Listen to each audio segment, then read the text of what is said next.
नमस्कार दोस्तों, सीसी के इस लाइव रिसेट लेक्चर में आप सभी का एक बार फिर से स्वागत है। मित्रों, हमारी विशेष श्रृंखला basics of Hindustani classical music, इसके अंतर्गत आज हम राग दुर्गा पर विशेष रूप से चर्चा करेंगे और कुछ ऐसी पारिभाषिक शब्दावलियों की चर्चा करेंगे जिन्हें आप अक्सर सुनते हैं और ये सोचते हैं कि इनका अर्थ क्या होगा। तो उन शब्दों का अर्थ आज हम आपको यहाँ लाइव रिसेट लेक्चर्स के माध्यम से बताएंगे और बताना चाहेंगे कि विशेष व्याख्यान देने के लिए एक बार फिर से हमारे साथ हमारे स्टूडियो में मौजूद हैं डॉक्टर सरिता पाठक यजुर्वेदी। डॉक्टर सरिता पाठक यजुर्वेदी भारती कॉलेज के संगीत विभाग में एचओडी हैं। आप सभी से साझा करना चाहेंगे इनका संबंध रामपुर सदारंग परंपरा से है।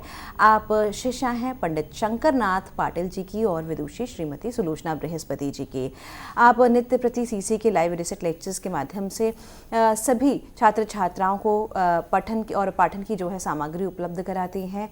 आकाशवाणी दूरदर्शन से आप उच्च वरीयता प्राप्त कलाकार हैं और नित्य लाइव परफॉर्मेंसेस के माध्यम से भी जितने भी सुनने वाले हैं, जितने भी देखने वाले हैं, कला को सराहने वाले हैं, इन्हें पसंद करते हैं, इनकी प्रशंसा करते हैं। और बताना चाहेंगे कि ये भारतीय शास्त्रीय संगीत को लोकप्रिय बनाने के लिए कोशिश कर रही हैं और नित्य छात्र छात्राओं के बीच इस विषय को साझा कर रही हैं, बता रही हैं, समझा रही हैं। बताना चाहेंगे आज एक बार फिर से इनके साथ तबले पर हैं संदीप कुमार जी, जो पंडित मिथिलेश कुमार झा जी के शिष्य हैं, और तानपुरे पर इनके साथ हैं गगनजीत कौर जी, जो गुरुमत संगीत और भारतीय शास्त्रीय संगीत की ज्ञाता हैं। तो आइए तहे दिल से स्वागत करते हैं डॉक्टर सरिता पाठक यजुर्वेदी जी का, गगनजीत कौर जी का और संदीप जी का। तो सरिता जी, एक बार फिर से आपका हम स्वागत करना चाहेंगे। जी, जैसे हम इससे पहले के एपिसोड में राग दुर्गा के बारे में जान रहे थे, उसी श्रृंखला को आगे बढ़ाते हुए आज हम आपको राग दुर्गा की एक बंदिश बताएंगे और साथ ही साथ कुछ पारिभाषिक शब्द हैं जिनको कि आप अक्सर सुनते हैं और ख़ास तौर पर जब विद्यार्थियों को संगीत की शिक्षा दी जाती है तो इन शब्दों को वे बार बार सुनते हैं और ऐसा भी नहीं कि उसका अर्थ ये समझ नहीं पाते। अर्थ समझ में आता है, लेकिन संगीत की दृष्टि से उसको किस प्रकार से परिभाषित किया जाए, किस प्रकार से समझा जाए, ये ज़रूरी है, क्योंकि अन्यथा हमको और जो डिटेल्स हैं राग के बारे में वो हमें जानने में मुश्किल होगी। तो जैसे कि हम राग दुर्गा के बारे में आपको बता रहे थे, राग दुर्गा जो है ये एक बहुत ही मधुर, बहुत ही खूबसूरत सा राग है। और आपने राग दुर्गा पर आधारित जब कोई गीत सुना होगा या आपने राग दुर्गा की कोई बंदिश सुनी होगी या किसी वाद्य पर राग दुर्गा को बजाते हुए किसी वादक को सुना होगा, तो निश्चित ही आपको कुछ आभास लगा होगा कि कहीं ना कहीं इसके सुर पहले ही सुने हुए हैं। कुछ ऐसा भी लगेगा कि कुछ लोकगीतों से इस राग की कुछ कहीं ना कहीं कोई एक जुड़ाव है। तो बिल्कुल सही आपका अनुमान है, क्योंकि हमारे भारतीय शास्त्रीय संगीत में कुछ राग ऐसे हैं जो कि उनकी जब हम स्वरों की जब हम देखें, स्वरावली जब हम देखते हैं, तो वो किसी न किसी लोक धुन से जो है मिलती जुलती दिखाई पड़ती है। ये कहा जा सकता है कि इन लोकगीतों से प्रेरित होकर जो है इन रागों का निर्माण किया गया होगा। ये हम पूरी तरह से इसको नहीं कह सकते कि बिल्कुल लोकगीत को देखकर ही राग बने हैं, क्योंकि इस पे शास्त्रकारों के, संगीतकारों के अलग अलग मत हैं। कुछ इसको ऐसा भी कहते हैं कि डायरेक्ट जो है ये लोकगीतों से बने, कुछ कहते हैं नहीं उनसे प्रेरणा मिली है। तो जो भी बहरहाल जो भी चीज़ें हैं, एक विद्यार्थी के रूप में मैं यही कहूँगी कि आपको सभी मतों को सुनना चाहिए और उसके आधार पर आपको एक तरह से जब आप इसके बारे में बता रहे हैं तो आप इस प्रकार से कह सकते हैं कि भाई एक मत ये कहता है और एक मत ये कहता है, कि दोनों चीज़ों को जानना आपके लिए बहुत ज़रूरी है। रही बात राग के विषय में जो कुछ भी कहा जाता है, लेकिन जब तक राग आपको अच्छे से नहीं आता तब तक ये सब बातें जो हैं ये अलग पड़ जाती हैं। तो राग को जानने के लिए जैसे मैंने आपसे बोला कि राग जो है किसी न किसी ठाट से संबंधित होता है। ठाट यानी किस फैमिली को बिलोंग करता है। जैसे एक उदाहरण के लिए मैं बताती हूँ कि किसी का नाम है अमित शर्मा, तो किसी का नाम है सुगंधा शर्मा, किसी और का नाम है पंकज शर्मा। तो अब ये देखिए यहाँ पर ये कॉमन क्या है, कॉमन शर्मा जो सरनेम है वो कॉमन है, इसका मतलब ये शर्मा परिवार से संबंधित हैं। तो ऐसे ही राग जो है उसमें कुछ ऐसे एलिमेंट्स या कुछ हम कहें कि इस प्रकार से जो स्वर हैं वो ऐसे कॉमन होते हैं कि जिसे हम कहते हैं कि ये अमुक परिवार से मिलता है। तो जैसे मैंने नाम बताया, अमित है, पंकज है, सुगंधा है, ये नाम तो अलग हैं लेकिन इसमें एक कॉमन एलिमेंट है, वो है शर्मा। तो शर्मा सरनेम जो है ये हम कह सकते हैं कि शर्मा ठाट से जो है अमित या सुगंधा या फिर आपके पंकज जो है इनका संबंध है, यानी इस परिवार से ये संबंधित है, इस परिवार में इन्होंने जन्म लिया है। तो इसी प्रकार से जब हम रागों को लेते हैं तो हम कहते हैं राग जो है वो अमुक ठाट से उत्पन्न है। हम ठाट भी कहते हैं और थाट भी कहते हैं। इसको पहले मेल के नाम से भी जाना जाता था। तो जहाँ तक थाट या ठाट की बात है तो ये कह सकते हैं कि ये राग जो है इस थाट से उत्पन्न है या इस ठाट से उत्पन्न है। तो ये बहुत ज़रूरी है जब राग को हम सबसे पहले राग के बारे में उसका व्याकरण जब पढ़ते हैं तो किस फैमिली से बिलोंग करता है ये हम ज़रूर उसको देखते हैं। तो राग दुर्गा की जहाँ तक बात करते हैं वो है बिलावल ठाट का राग। यहाँ पर एक ख़ास बात मैं आपको बताना चाहूँगी कि जैसे हम कह रहे हैं कि बिलावल ठाट से ये उत्पन्न है, तो एक शब्द जो है वो अधिकतर संगीत के विद्यार्थी सुनते आए हैं, वह आश्रय राग, यानी आश्रय राग किसे कहते हैं। क्योंकि साथ ही साथ राग के संदर्भ में जब वो बात आपको समझाई जाएगी तो आप बहुत अधिक अच्छी तरीके से आपको वो बात समझ में आएगी, क्योंकि प्रैक्टिकल फॉर्म उसका सामने नज़र आता है। तो जैसे मैंने आपसे कहा आश्रित राग, आश्रय राग, आश्रय राग यानी ऐसा कुछ हो जिस पे कि आश्रित किया जा सके, यानी आश्रय या आश्रय का मतलब क्या हुआ कि जिस पे डिपेंडेंट, जैसे कहें इस पे डिपेंड करता है। हम कहते हैं ये अमुक बात जो है ये इस बात पे डिपेंड करती है, यानी ये इसका ये जो राग है ये इसका फॉर्म तो है, ये इसका स्वरूप तो है, लेकिन वो किस पर डिपेंड करता है। तो यहाँ पर जब हम कहते हैं कि जब ठाट की बात आती है तो मैं आपको बहुत सरल शब्दों में बताती हूँ।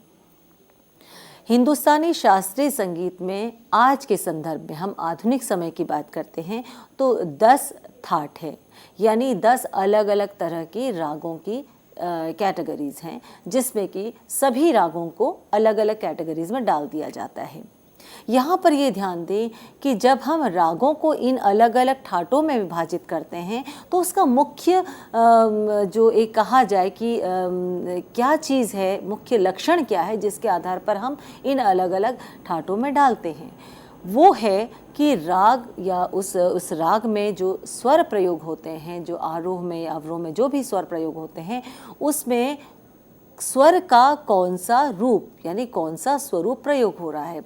यानी कोई भी जो भी हम स्वर इस्तेमाल करते हैं उस राग को गाने में या बजाने में, उसमें उसका जो विकृत स्वरूप है या उसका शुद्ध स्वरूप है, ये जो हम 12 स्वरों की जो स्वरावली लेते हैं, यानी कि 7 शुद्ध स्वर और 5 विकृत, रेगा धनी कोमल और मध्यम तीव्र, तो 7 शुद्ध स्वर और ये 5 विकृत स्वर जो हैं, इस 12 स्वरों की स्वरावली में से उस अमुक राग में कौन कौन से स्वर अपने किस स्वरूप में, उसमें विकृत स्वरूप भी हो सकता है, उसमें शुद्ध स्वरूप भी हो सकता है, वो प्रयोग हो रहा है, उसके आधार पर हम उसको उस कैटेगरी में डालते हैं, यानी उस थाट में डालते हैं। तो ये एक बहुत ही अच्छा, सुगम और सरल तरीका जो है ये पंडित भातखंडे जी ने हमें हिंदुस्तानी शास्त्रीय संगीत को, ये उनकी देन है। क्योंकि इससे पहले भी मैं आपको बता चुकी हूँ कि 72 मेलों की परंपरा थी जो पंडित वेंकट मक्खी जी ने अपने ग्रंथ चतुर्दंडिक प्रकाशिका में बताया है, जिसमें कि लगभग 72 मेल तो थे लेकिन 19 मेल जो है वो ही प्रयोग में थे। तो इस पर आप अभी न जाकर बिल्कुल सरल शब्दों में मैं आपसे कहूँ कि पहले जो राग इन 72 मेलों में या ये 19 जो प्रयोगात्मक मेल थे उनमें उन कैटेगरीज में कहूँ या उन रागों के अंतर्गत, उन मेलों के अंतर्गत डिवीजन होता था रागों का। लेकिन आज के संदर्भ में जब विद्यार्थी गायन सीखते हैं या वादन सीखते हैं हिंदुस्तानी शास्त्रीय संगीत के अंतर्गत, तो ये 10 जो ठाट हैं, इन ठाटों के अंतर्गत ही राग का वर्गीकरण या राग को उस कैटेगरी में डाल दिया जाता है। और हम कहते हैं अमुक राग जो है वो अमुक ठाट से उत्पन्न है। जैसे कि हम कहते हैं कि दुर्गा जो है वो बिलावल ठाट से उत्पन्न है, यानी दुर्गा बिलावल फैमिली को बिलोंग करता है। दुर्गा का उद्गम जो है वो इस ठाट से है, दुर्गा का जन्म इस ठाट से हुआ। इसी प्रकार जब हम किसी और राग की बात करते हैं और हम उसकी ठाट की बात करते हैं तो हम कहते हैं कि ये राग अमुक ठाट से उत्पन्न हुआ। तो ये जो 10 ठाट हैं, ये जो है कल्याण है, भैरव है, बिलावल है, तोड़ी है, आसावरी है, पूर्वी ठाट है। मतलब आप कहें कि 10 ठाटों की जो बात करते हैं उनमें हम ये कहें कि जो भी ठाट में प्रयोग होने वाले जो स्वर हैं उन स्वरों की विशेषता तो ली ही ली है, लेकिन कुछ ऐसे भी राग हैं जिसमें कि हम जब रागों को खोल के देखते हैं तो राग में हम स्वरों की जो ख़ास जो स्वरों का स्वरूप है उसके आधार पर हम उस कैटेगरी में डालते हैं। इन सभी कैटेगरीज़ में यानी इन 10 कैटेगरीज़ में जो है हम रागों को विभाजित करते हैं। लेकिन कुछ ऐसे भी राग हैं जो कि इन 10 कैटेगरीज़ में हमको ऐसे लगता है कि इसके ए कैटेगरी में भी जा सकता है, बी कैटेगरी में भी कुछ कुछ ठीक लग रहा है। तो ऐसे में क्या किया जाए? ऐसे में हम ये देखते हैं कि राग का जो चलन है उसके हिसाब से हम देखते हैं कि राग में कौन सा जो स्वरों के जो स्वरूप है, जो स्वरों का, उसके हिसाब से किसका पलड़ा भारी है। मैं बिल्कुल सरल शब्दों में बोलूं कि कौन सा जो अंग है, कौन सा जो किस ठाट की विशेषता उसमें विशेष रूप से जो आगे आती है, झलकती है, उसे हम उस ठाट के अंतर्गत डाल देते हैं। जैसे कि हमने आपसे कहा कि यदि हम कोई भी चीज़ देखते हैं उसमें हम किसी वस्तु में देखते हैं तो हम कहते हैं इसके ये लक्षण हैं, तो वो लक्षणों के आधार पर वो ABC कैटेगरी के अंतर्गत किस कैटेगरी के लक्षणों से अधिक मेल खाता है तो हम उसको उस कैटेगरी के अंतर्गत डाल देते हैं। तो ये बात आती है आश्रय रागों की बात। अब आश्रय राग मैंने क्यों कहा? आश्रय मतलब कि जब ठाटों का निर्माण हुआ या जब 10 ठाटों के अंतर्गत ही मैं आपको ये बात समझाऊंगी, जब 10 ठाटों का निर्माण हुआ या उसको बताया गया तो उसमें ये देखा गया कि जो खास उस ठाट के अंतर्गत आने वाले जितने भी राग थे उनमें से कोई एक ऐसा राग जिसमें कि उस ठाट की सारी विशेषताएं जिसमें थी, यानी कि जो भी विशेषता, यदि हम ठाट भैरव की बात करते हैं तो भैरव ठाट की विशेषता क्या है? भैरव ठाट के अंतर्गत जो है रे और ध हमेशा कोमल होता है। तो ठाट की एक विशेषता होती कि ठाट में 7 स्वरों का प्रयोग होता है, यानी जब हम ठाट की बात करते हैं तो कोई भी स्वर हम छोड़ नहीं सकते। लेकिन ठाट किस प्रकार से एक ठाट से दूसरा ठाट अलग होता है, ये उसमें जो आने वाले 7 स्वरों में प्रत्येक स्वर का जो स्वरूप है, यानी वो कोमल है या वो तीव्र है या वो शुद्ध है, इसके आधार पर जो है ठाट का लक्षण, ठाट के जो फीचर्स हैं वो निश्चित किए गए हैं। तो हम जब देखते हैं कि किसी राग का जो है उसके अंतर्गत वो ठाट विशेष की सारी विशेषताएं जो हैं उसके अंदर नज़र आती हैं, तो ऐसे राग को उस ठाट का मुख्य राग कहा जाता है, यानी प्रधान राग। क्यों? क्योंकि उस राग के अंदर अमुक ठाट की सारी विशेषताएं, सारे फीचर्स उसके अंदर दिखाई देते हैं। इसीलिए उस राग के नाम पर जो है इस ठाट का नाम दे दिया गया। यानी जब ये ठाट बनाए गए होंगे तो ये ध्यान में रखा गया होगा कि ये ठाट तो है, सपोज मैंने आपसे बोला कैटेगरी ए है, तो ए कैटेगरी के अंतर्गत हमने असंख्य राग हैं, आप लीजिए कि इसके अंतर्गत 100 राग हैं। अब इन 100 रागों में कोई तो एक ऐसा राग होगा जिसके सारे कैरेक्टरिस्टिक्स, यानी जिसके सारे फीचर्स, उसके स्वरों की मैं जहाँ तक बात करती हूँ, वो जो भी स्वर उसमें प्रयोग हो रहे हैं उसके विकृत, यानी ये कोमल, तीव्र या शुद्ध रूप जो भी स्वरों के हैं वो इस ठाट से हूबहू मेल खा रहे हैं कि नहीं। यानी ए कैटेगरी में हम यदि किसी राग की बात करते हैं, ए कैटेगरी की ये फीचर्स हैं, ये उसमें कोमल, तीव्र या शुद्ध इस्तेमाल होते हैं, यही स्वर जो हैं इस अमुक राग में भी मिलते हैं। तो क्या किया विद्वानों ने, उस राग के नाम पर ही उस ठाट का या उस कैटेगरी को नाम दे दिया गया। तो इस प्रकार से वो जो राग है जिसमें कि इस कैटेगरी ए कैटेगरी के जो ठाट है उसके सारी विशेषताएं मिली, उसी के नाम पर इस ठाट का नाम दे दिया गया, तो वो उसी के नाम से जाना जाने लगा। यानी वो प्रमुख जो राग है, वो विशेष राग जो है जिसके अंदर सारे मुख्य विशेषताएं उस ठाट की हैं, उसको हम आश्रय राग कहते हैं। यानी आश्रय होना, उस नाम का आश्रय उस ठाट ने लिया है, सीधी सी बात है, नाम का आश्रय लिया इसलिए वो आश्रय राग हो गया। और आश्रय का मतलब जिस पे डिपेंड करते हैं, डिपेंडेंसी किस चीज़ के ऊपर, यानी स्वरों के स्वरूप के ऊपर डिपेंडेंसी। जैसे एक मैं आपको उदाहरण देती हूँ कि हम जब भैरव ठाट की बात करते हैं,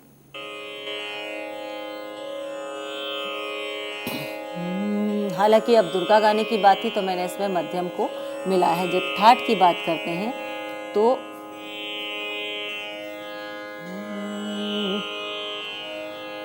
सा रे गा मा पा दा नी। अब यहाँ पर जब हमने सातों स्वर गाए तो हमने क्या किया, सा रे, ये कोमल ऋषभ है, गा मा पा तीनों शुद्ध हैं, धा धैवत कोमल हो गया, नी फिर शुद्ध हो गया। यानी देखा जाए तो इस स्केल के अंतर्गत ऋषभ और धैवत कोमल हैं। तो ऋषभ धैवत किस में कोमल इस्तेमाल होते हैं, भैरव में। सा रे गा मा पा रे नी सा नी दा पा मा ग रे सा। तो राग भैरव के आरोह अवरोह जब हम देखते हैं तो बिल्कुल इसी प्रकार की स्वरावली हमें मिलती है। सा रे गा मा रे सा गा मा दा पा गा मा रे सा। देखिए जब भी हम राग भैरव का विस्तार करें तो हमें ये सारी जो खूबियां हैं, यानी ऋषभ और धैवत का कोमल रहना, षड्ज और पंचम जो है, और गांधार, ये सब जो निषाद, इनका जो है मध्यम का सबका शुद्ध रहना, जो इसकी खास बात है, बिल्कुल खास क्वालिटी जो इसकी वो इसमें आती। तो ये राग जो भैरव जो हम कहेंगे, ठाट भैरव ने राग भैरव का नाम लिया, तो इसलिए हम कहते हैं राग भैरव जो है वो आश्रित राग है। तो ये एक बहुत ही इम्पॉर्टेंट जो है परिभाषा है, जिसको कि साधारण तौर पे हम जानते हुए भी कई बार अनदेखा कर देखें। हमें तो पता है क्योंकि आश्रित राग है भैरव का भैरव, लेकिन कैसे उसका डिटेल जब तक हमें नहीं समझ में आएगा तब तक हम आगे चलकर शायद किसी और राग में हम कंफ्यूज कर सकते हैं। तो ये ऐसे सिचुएशन नहीं आनी चाहिए। इसी प्रकार से एक और उदाहरण देते हैं जहाँ पर हम कल्याण ठाट की बात करते हैं। कल्याण ठाट की विशेषता क्या है, मध्यम का तीव्र रहना। सा रे गा मा पा दा नी। तो आपने देखा सिर्फ मैंने मध्यम को तीव्र किया, तो ये कल्याण ठाट का स्केल है। यानी कल्याण ठाट के अंतर्गत जो राग हैं उसमें ये विशेषता, मध्यम का तीव्र रहना और सारे स्वर जो हैं उनका शुद्ध रहना, ये खास है। तो जितने भी कल्याण ठाट के अंतर्गत राग आते हैं उसमें हम देखते हैं कि राग एमन एक ऐसा राग है जिसमें कि बिल्कुल हूबहू यही विशेषताएं आती हैं, यानी कि पूरी विशेषताएं जो ठाट कल्याण की वो एमन के अंतर्गत आती हैं। तो हम इसको क्या कहते हैं, इसको हम कहेंगे कि यमन जो है उसको कल्याण, क्योंकि यमन राग को यमन भी कहते हैं, राग कल्याण भी कहते हैं, तो इसीलिए हम कहते हैं कि कल्याण नाम जो उसका ले लिया उसे हम कह दिया हमने कल्याण ठाट। तो यानी कल्याण, एमन या यमन, ये राग जो है ये कल्याण ठाट का आश्रय राग है। तो हम जब एमन की बात करते हैं तो हम उसको नी रे गा मा पा रे नी सा नी दा पा मा ग रे सा। तो ये तो हम एमन की बात कर रहे हैं, लेकिन जब हम उसके स्केल को देखते हैं, उसके स्वरों के स्वरूप को देखते हैं तो बिल्कुल हूबहू हम वैसा ही पाते हैं जैसा कि हमें कल्याण ठाट के अंतर्गत मिला है। ये एक अलग बात है कि जब हम राग को बता रहे होते तो राग की विशेषताओं का खास तौर पे ध्यान रखना पड़ता है। जैसे मैंने अभी एमन में शुरू किया, नी से शुरू किया, नी रे गा, ये एमन की खास चीज़ है कि वो निषाद से ही शुरू होगा। लेकिन जब हम ठाट की बात करते हैं तो कल्याण ठाट में हम सिर्फ सा से ही शुरू करेंगे। सा रे गा मा पा दा नी, ये सातों स्वर जो हैं मध्यम तीव्र इसमें होगा हमेशा। ये कल्याण ठाट के अंतर्गत आते हैं। तो कल्याण ठाट के अंतर्गत जितने भी राग आएंगे उसमें इन स्वरों को इस स्वरूप को देखा जा सकता है। अब आश्रय राग की बात तो मैंने आपसे कही, लेकिन एक और बात आती है कि जैसे मैंने आपसे कहा कि आश्रय राग भैरव का जो है वो भैरव ही है, भैरव ठाट का आश्रय राग भैरव है। अब ये एक ख़ास बात है कि जो भैरव जो है उस ठाट की उसकी जो विशेषताएं वो और रागों में भी दिखती हैं। जैसे कि हम राग रामकली को लेते हैं या हम अहिर भैरव को लेते हैं, शिवमत भैरव लेंगे, आनंद भैरव लेंगे, तो इसमें भैरव की कुछ ख़ास चीज़ तो इसमें आएगी ही, तभी वो ठाट भैरव के अंतर्गत होगा। जैसे हमने राग लिया रामकली, तो रामकली में सा रे ग म रे सा ग म दा द प, रामकली में आएगा।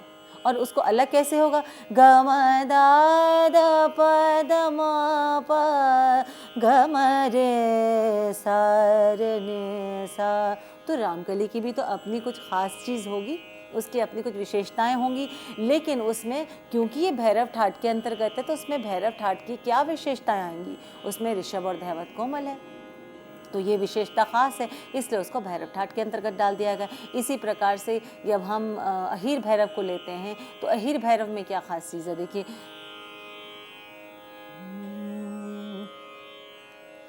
सा धनि रे सा सा ग म रे सा धनि रे सा सा ग ग म प ग म रे सा ग म प द नि द प द प म ग म रे सा धनि रे सा। बहुत ही खूबसूरत राग है राग अहिर भैरव। तो इसमें अहिर भैरव में क्या खास है, अहिर भैरव में देखिए धैवत शुद्ध हो गया, लेकिन जो भैरव का जो ख़ास चीज़ है भैरव की ग म रे सा, ये इसमें आती है। कोमल धैवत आता, कोमल ऋषभ आता है, और इस कोमल ऋषभ के का प्रयोग बिल्कुल भैरव अंग जो इसमें आता है वो बहुत ही प्रबल है। चाहे हम कहेंगे अहिर भैरव की अपनी विशेषता है, यहाँ आपका एक प्रश्न ये भी उठ सकता है कि क्योंकि धैवत तो इसमें शुद्ध है तो आपने कैसे इसको भैरव ठाट के अंतर्गत डाल दिया। ऐसे बहुत से राग हैं।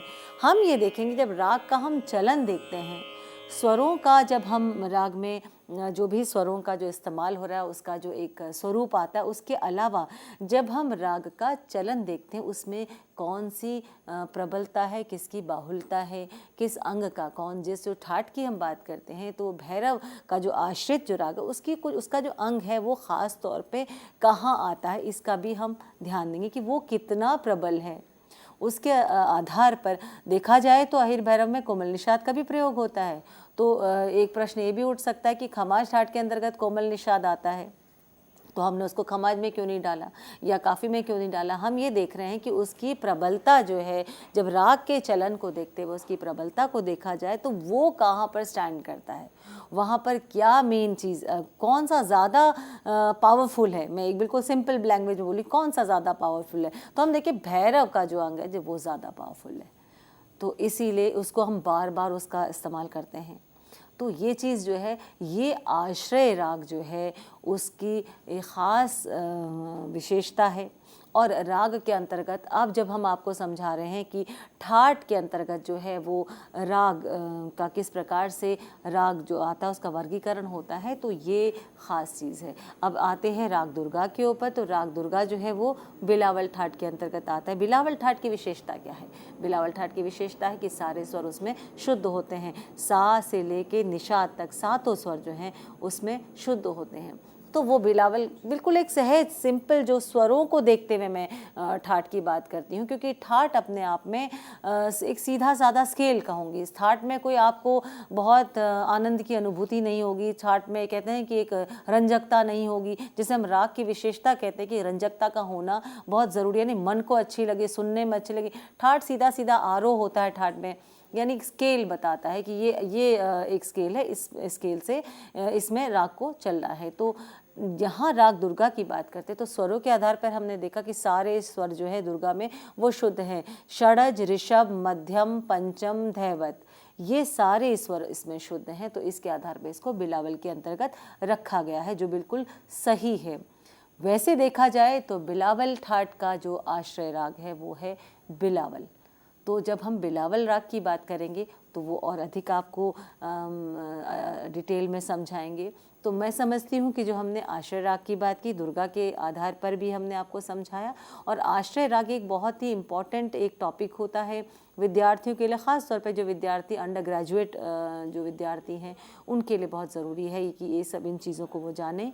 और इसके अलावा भी बहुत से लोग सीईसी के इस कार्यक्रम को देखते हैं जो कि शायद शौकिया तौर पर अपने संगीत को सीखते हैं, या उन्होंने पहले कभी संगीत सीखा है वो रिवाइज़ करना चाहते हैं, या ऐसे विद्यार्थी जो कि अपने पेशे से जो है वो संगीत में नहीं है लेकिन अपने उनको पैशन है, उनको एक संगीत के प्रति इतनी रुचि है कि वो उसको भी जानना चाहते हैं, चाहे उनका व्यवसाय कुछ और भी हो। तो उनके लिए भी इस तरह के जो पारिभाषिक शब्द हैं उनको विस्तार पूर्वक जानना बहुत ही अनिवार्य है। तो मैं समझती हूँ कि अब कभी भी आश्रय राग टॉपिक आएगा तो आप कहीं भी कंफ्यूज नहीं होंगे। चलिए इसके बाद आपको राग दुर्गा के बारे में और अधिक डिटेल जानकारी देंगे।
तो जैसे हमने आपको बताया कि राग दुर्गा जो है ये बिलावल ठाट का राग है, और इस राग में मध्यम जो है वो वादी है और षडज जो है वो संवादी है। यानी म स्वर बहुत ही ख़ास स्वर है जिस पे कि इस राग की जो है एक तरह से क्या कहें कि इस राग का जो प्राण जो है वो मध्यम में है।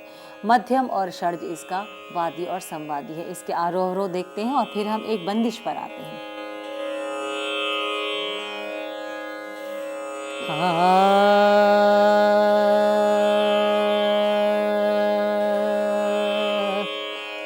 सा रे मा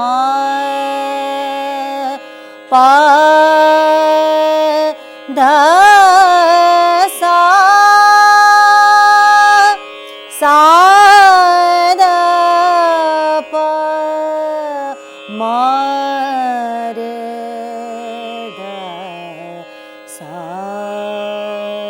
जब भी आरोह अवरोह गाएं तो आराम से गाएं पहले, क्योंकि राग की शुरुआत ही वहीं से होती है। सा रे मा पा धा सा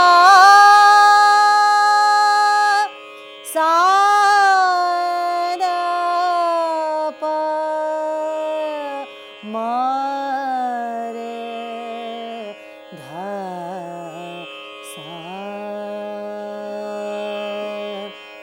आ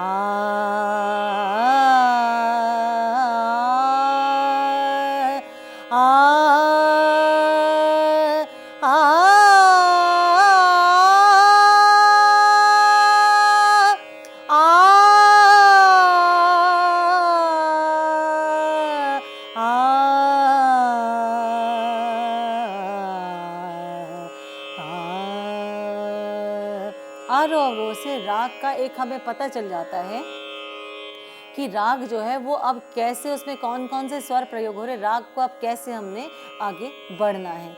वादी संवादी से आपको समझ में आ गया कि स्वर कौन सा सबसे ज़्यादा प्रमुख है और कौन सा दूसरा ऐसा स्वर है जो कि उसके बाद प्रमुख है। तो मध्यम और षड्ज जो है वो वादी संवादी है। इसमें वादी संवादी में बहुत से लोग ये भी मानते हैं कि धैवत को वादी मान लेते हैं, लेकिन अधिकतर मत जो है वो मध्यम को मानते हैं। इसीलिए हमने तानपुरे पर भी पहली तार जो है वो मध्यम में ही मिलाई है।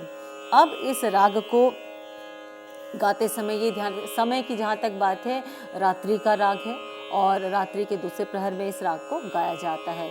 जब इस राग को हम गाते हैं तो कुछ कुछ फ्रेजेस जो हैं उनका ध्यान रखना ज़रूरी है, जो कि इस राग में बार बार प्रयोग होने चाहिए, क्योंकि राग सिर्फ आरोह अवरोह से नहीं बनता, उसका चलन यानी उसकी एक चाल होती है और उस चाल को बनाने के लिए विशिष्ट स्वर संगतियाँ अनिवार्य होती हैं। आगे हम आपको एक राग जो दुर्गा के ऊपर जो है एक बंदिश हम आपको बताएंगे झपताल में, और आप देखिए उस बंदिश में भी उन स्वर संगतियों पर विशेष ध्यान दिया गया है। तो ये स्वर संगतियाँ कौन सी है? मा प ध म रे ध सा रे ध सा रे पा म प ध म रे म प ध म रे ध सा। ये जो स्वर संगतियाँ बार बार इनका प्रयोग होता है, तो ये राग को स्वरूप प्रदान करने में, राग को रंजकता प्रदान करने में, राग को माधुर्य प्रदान करने में, राग का एक जो है अलग उसको मकाम देने में, उसको अलग उसकी पहचान देने में ये स्वर संगतियाँ बहुत ही महत्वपूर्ण रोल निभाती हैं। क्योंकि वो जो स्वर हैं, इन स्वरों को जो किसी और राग में भी ये स्वर प्रयोग हो सकते हैं, सा रे म प ध सा, ये किसी और राग में भी प्रयोग हो सकते हैं, लेकिन इनका जो चलन है, ये स्वर संगतियाँ जो है विशेष तौर पे किस प्रकार से इनका प्रयोग होगा, ये आपको ये विशेष स्वर संगतियाँ ही बनाती हैं, जो कि राग को दूसरे राग से अलग करती हैं। तो आज हम आपको एक बंदिश बताएंगे जो कि झपताल में निबद्ध है और बहुत ही प्रचलित बंदिश है। इस बंदिश के बोल हैं, सखी मोरी रुम झुम, सखी मोरी रुम झुम, बादर गरजे बरसे। अंतरा है, रैन अंधेरी कारी बिजुरी चमके, कैसे जाऊं पिया पास, बादर गरजे बरसे। संगीत में एक विशेष बात है कि बादल या गरजे बरसे, जब हम जहाँ तक बात करते हैं, इस प्रकार से जो हार्श वर्ड है उनको उसको थोड़ा सॉफ्टली बोला जाता है। बादल गरजे, ये किसी किसी बंदिश में हो सकता है कि अधिकतर देखा कि ब्रज भाषाओं में जो है ज़्यादातर बंदिश जो है उनका निर्माण होता है, तो वहाँ पर जैसे दही नहीं बोलते, दधी बोलते हैं, तो बहुत हार्ड शब्दों का प्रयोग जो है उसमें नहीं करते। तो बादल न बोल के बादर बोलते हैं, होली न बोल के होरी बोलते हैं। तो यहाँ पर इस बंदिश में इसका उदाहरण हमें मिलता है। सखी मोरी रुमझुम बादर गरजे बरसे, जो अर्थ है वो बरसात का है कि बारिश हो रही है, और नायिका कहती है सखी मोरी रुमझुम बादर गरजे बरसे, कि एरी सखी देखो बादल कैसे गरज रहे हैं और बरस रहे हैं।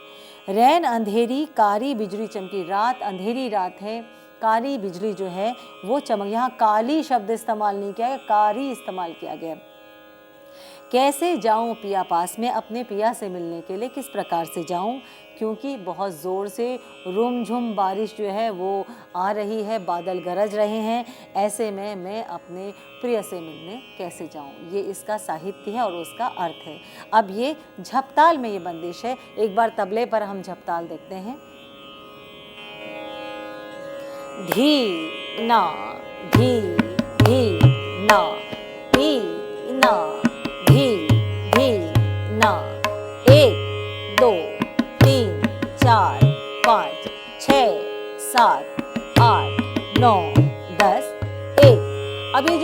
बंदिश है ये सम से शुरू है, यानी पहली मात्रा से शुरू है।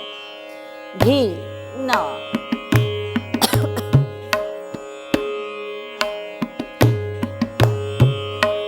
सखी मोरी रोम झूम, सखी मोरी रोम झूम, बाधर गरजे बार से, बाधर गरजे बार से, सखी मोरी रोम झूम, सखी मोरी रोम झूम। आप भी इस बंदिश को मेरे साथ गा सकते हैं और साथ साथ वैसे ही उसको याद कर सकते हैं। फिर आपको उसकी स्वर लिपि बताऊंगी। सखी मोरी रोम झूम, सखी मोरी रोम झूम, बादर गरजे बार से, बादर गरजे बार से, सखी मोरी रोम झूम, सखी मोरी रोम झूम। अंतरा रे ना अंधेरी,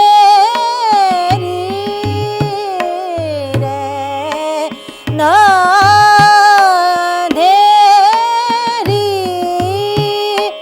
कारी बिजुरी चमके, कारी बिजुरी चमके,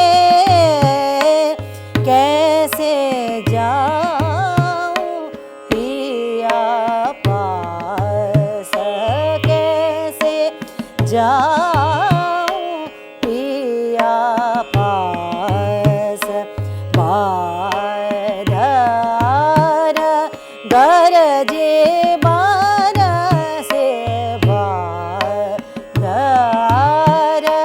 गरजे बार से, सखी मोरी रोम झूम, सखी मोरी रोम झूम, रे ना अंधेरी,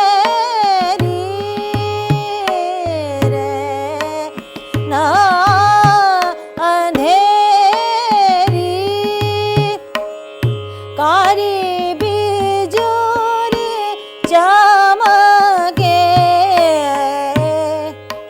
धी धी ना, धी ना, धी रे ना अंधेरी,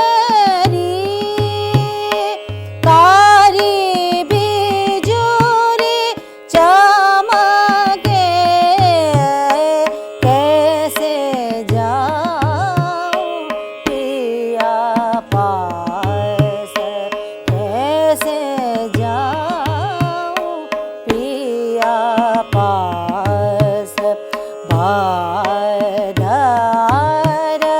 गरजे बार से, बाधर गरजे बार से, सखी मोरी रोम झूम, सखी मोरी रोम झूम। अब हम इसकी स्वर लिपि बताते हैं। सखी मोरी रोम झूम, पापा रे म पद म पद ध म रे ध सा सा, पापा रे म पद म पद ध म रे ध सा पा पा ध म प द सा सा द प म रे ध सा रे पा पा ध म प द सा सा द प म रे पा पा रे म प द म प द ध म रे ध सा सा पा पा रे म प द म प द ध म रे ध सा सा सखी मोरी रोम झूम सखी मोरी रोम झूम पा पा रे म प द म प द ध म रे ध सा सा बाधार गरजे बार से बाधार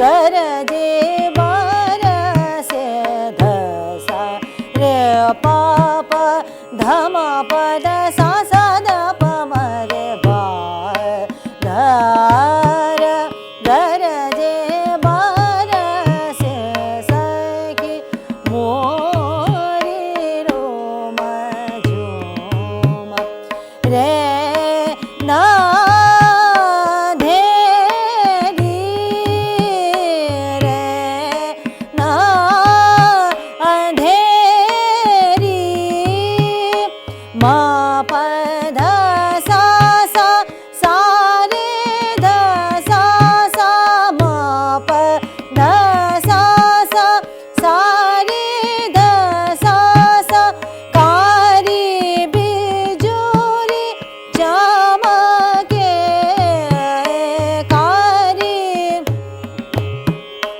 चमके साध सा रे रे सा सा द म प साध सा रे रे सा सा द म प कैसे जाऊं पिया पास पा पा रे म प द म प द ध म रे ध सा सा कैसे जाऊं पिया पास पा पा रे म प द म प द ध म रे ध सा सा बाधार गरजे बार से ध सा रे पा पा ध म प द सा सा द प म रे बाधार गरजे बार से सखी मोरी रोम झूम सखी मोरी रोम झूम।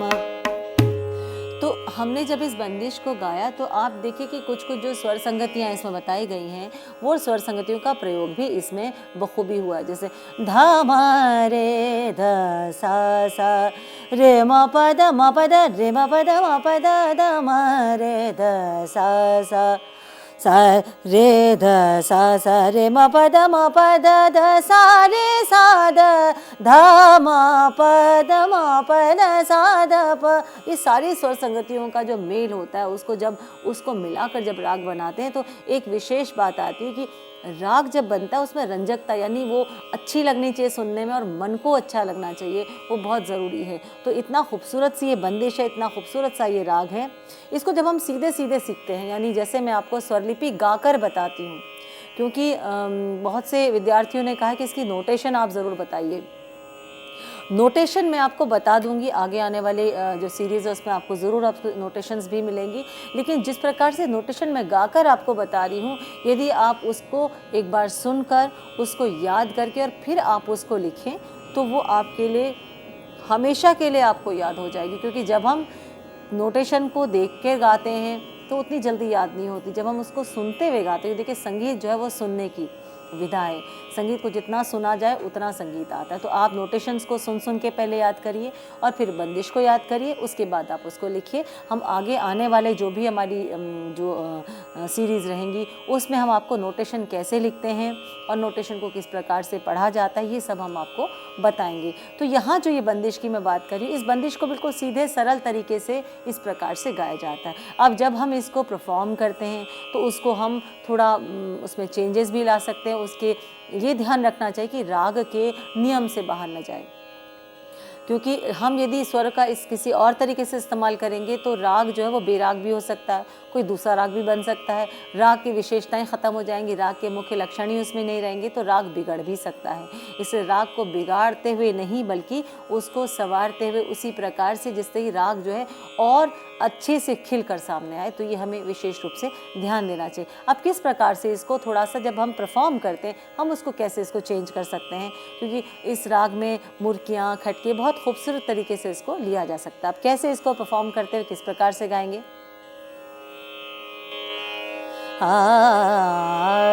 सखी मोरी रोम झूम, सखी मोरी रोम झूम, सखी मोरी रोम झूम, सखी मोरी रोम झूम, बाधर गरजे बरसे सखी मोरे रोम झूम, बाधर गरजे बरसे सखी मोरे रोम रोम झूम, सखी सखी मोरे रोम झूम, रैना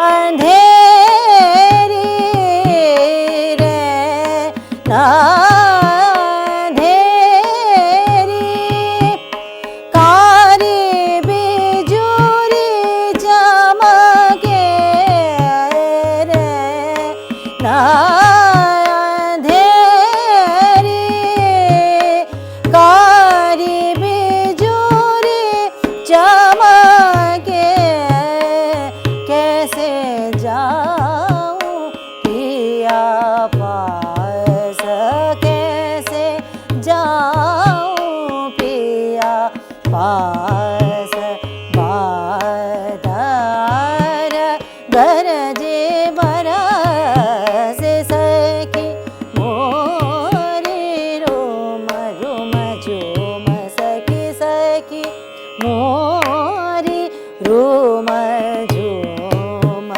सखी मोरी रोम झूम, बाधर गरजे बरसे सखी मोरी रोम रोम झूम, सखी सखी मोरी रोम झूम, सखी मोरी रोम झूम। तो ये तो मैंने आपको बताया कि किस प्रकार से जो है वो जब हम राग को गाते हैं तो हम बंदिश में वैरायटी ला सकते हैं, लेकिन वैरायटी तभी जब पहले हमें सीधे सरल तरीके से राग आ जाए।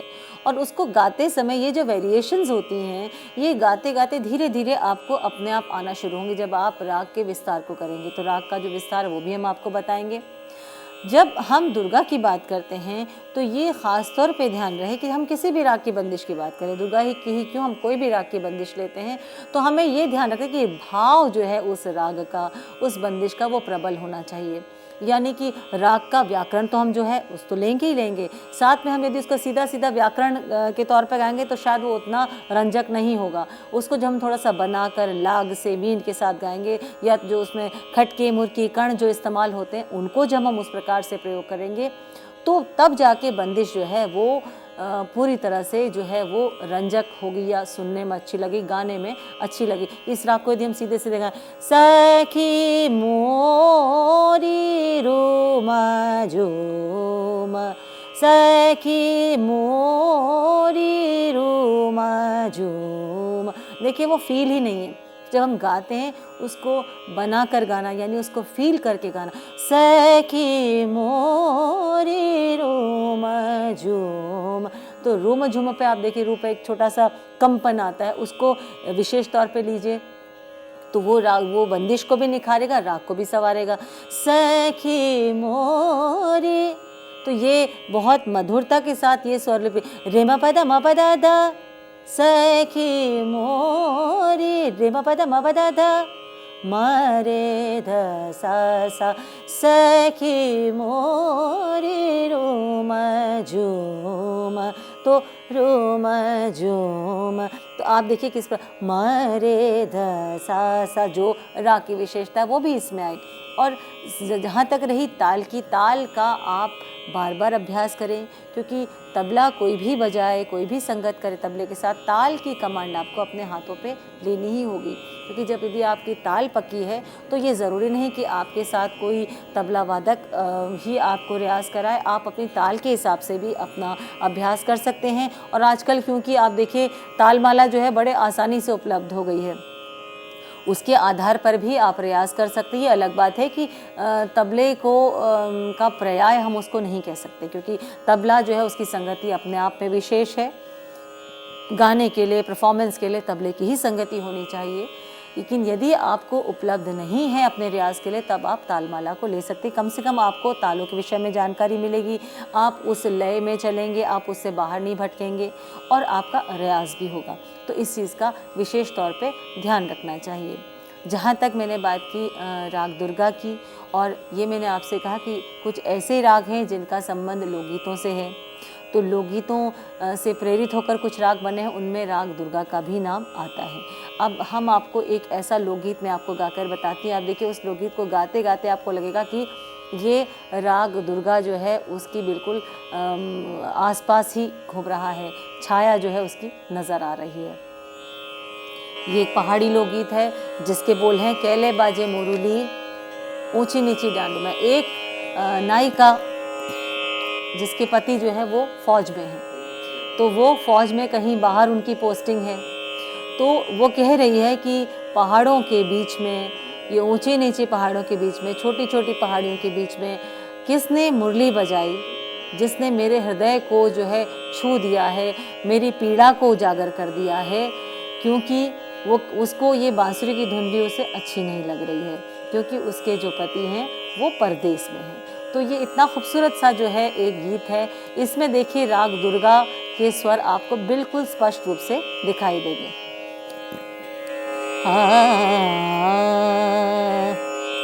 कैल बज मुरली ओ बेणा ऊंची नीची डांडू माँ हो बेणा, कैल बज मुरली ओ बेणा ऊंची नीची डांडू माँ हो बेणा, ऊंची नीची डांडू माँ।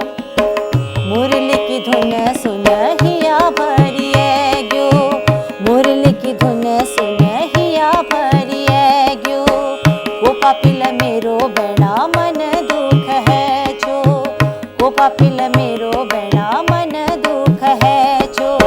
स्वामी मेरो परदेसी ओ बेणा उजड़ी लामा माँ हो बेणा, स्वामी मेरो परदेसी ओ बेणा उजड़ी लामा माँ हो बेणा, कैल बज मुरली ओ बेणा ऊंची नीची डांडू माँ हो बेणा, कैल बज मुरली ओ बेणा ऊंची नीची डांडू माँ हो बेणा, ऊंची नीची डांडू माँ हो बेणा, ऊंची नीची डांडू माँ। सारे माँ पद साद प मरे ध, सारे माँ प म पद मरे। तो ये इस प्रकार के जो राग हैं, राग दुर्गा जैसे जो राग हैं, उनमें कहीं कहीं इन लोकगीतों से कुछ मेल मिलाप कहीं पे नज़र आता है। तो ये कहा जा सकता है कि कहीं पे जब ये राग की निर्मिती की गई होगी तो इन लोकगीतों से कहीं ना कहीं प्रेरणा ज़रूर मिली होगी। तो ये था राग दुर्गा। राग दुर्गा के साथ साथ मैंने आपको बताया कि किस प्रकार से स्वरों का कैसे प्रयोग होना चाहिए। बंदिश मैंने आपको बताई जिसको आप याद कर सकते हैं, और इसको जो वाद्य संगीत के जो विद्यार्थी हैं उसको बजा भी सकते हैं, चाहे वो सितार हो या गिटार हो या हारमोनियम हो या कोई भी ऐसा वाद्य जिसमें कि जो है पियानो पर भी ये निकल सकता है, बांसुरी पर निकल सकता है, जल तरंग में भी निकल सकता है। तो स्वर आपको मालूम है तो आप किसी में भी उसको छेड़ सकते हैं। तो स्वरलिपि को आप याद करिए और बंदिश को भी याद करिए, और जो कोई भी इंस्ट्रूमेंट है उस पर भी आप निकाल सकते हैं। साथ ही साथ मैंने आपको ये भी बताया कि जो मुख्य विशेषताएं हैं राग की जो विशिष्ट स्वर संगतियाँ, उनको आपने विशेष तौर पे उसका ध्यान देना है। तो मैं समझती हूँ कि राग दुर्गा आप अच्छे से इसको, इन बंदिशों को आप गाएंगे, इनको सीखेंगे, इनको याद करेंगे। और इससे हम धन्यवाद देना चाहेंगे डॉक्टर सरिता पाठक यजुर्वेदी जी का। मित्रों, हम यही चाहते हैं कि आप अपनी प्रतिक्रियाएं हमारे साथ ज़रूर साझा करें, और इसके लिए आप हमसे संपर्क कर सकते हैं info.cc@nic.in पर। आपके कोई भी प्रश्न हो, कोई भी सुझाव हो, या फिर अगर आप किसी विशेष राग पर लेक्चर चाहते हैं, व्याख्यान चाहते हैं, तो हम आपसे वादा करते हैं कि आपके लिए जल्द ही लेक्चर आयोजित करेंगे, जिसके माध्यम से आपकी जिज्ञासा को हम पूर्ण कर पाएंगे। और जैसा कि सरिता जी ने कहा कि आप रियाज कर सकते हैं, कोशिश कर सकते हैं, जो भी वाद्य यंत्र आप बजाते हैं उस पर इन धुनों को निकाल सकते हैं, लेकिन उसके लिए ज़रूरी है कि पहले आप इन रागों पर निपुण हो जाएं, इन रागों के साथ आपकी दोस्ती हो जाए। उसके लिए ज़रूरी है कि आप नित्य रियाज करते रहें, नित्य प्रयास करते रहें। हम अपनी तरफ से कोशिश कर रहे हैं, प्रयास कर रहे हैं कि आपको संगीत विषय से संबंधित जितनी भी जानकारियाँ हैं पहुंचाएं, और ये सिलसिला बरकरार रहेगा। हमें देखते रहें और अपनी प्रतिक्रियाएं हमारे साथ साझा करते रहें। और इसके साथ एक बार फिर से हम डॉक्टर सरिता पाठक यजुर्वेदी जी का, गगनजीत कौर जी का और संदीप कुमार जी का धन्यवाद करना चाहेंगे। आप सभी का धन्यवाद।